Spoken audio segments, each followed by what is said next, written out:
गौतम बुद्ध की कहानियां हर वर्ग के व्यक्ति को प्रेरित करती हैं, जिसमें शांति और सुकून हो, और कहते हैं न सारा मसला तो सुकून का है, वरना जिंदगी तो हर कोई काट रहा है। वास्तव में गौतम बुद्ध की कथाएं हमें समझाती हैं कि सुख और शांति का मूल रूप समंदर की शांति जैसा है, जो मन की शांति के लिए आवश्यक है।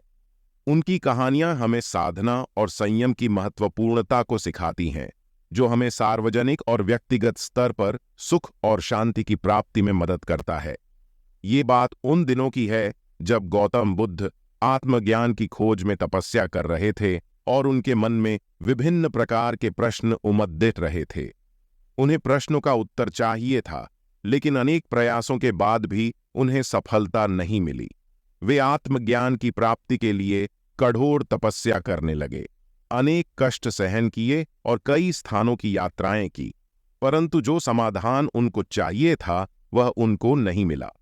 एक दिन बुद्ध के मन में कुछ निराशाजनक विचार आने लगे और वे सोचने लगे कि धन, माया, मोह और संसार के समस्त वस्तुओं का त्याग कर दिया, फिर आत्मज्ञान की प्राप्ति नहीं हुई, और क्या मैं कभी आत्मज्ञान प्राप्त कर सकूंगा?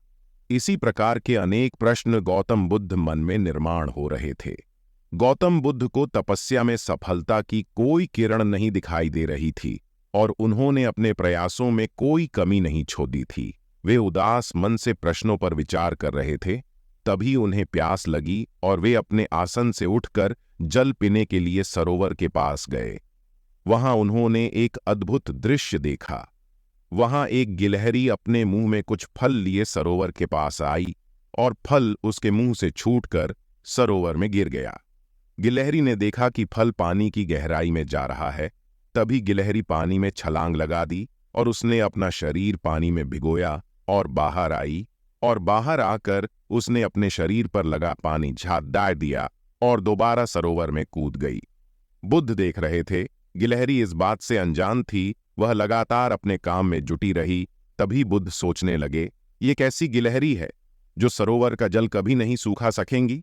लेकिन इसने हिम्मत नहीं हारी और वह पूरी शक्ति लगाकर सरोवर में खाली करने में जुटी है।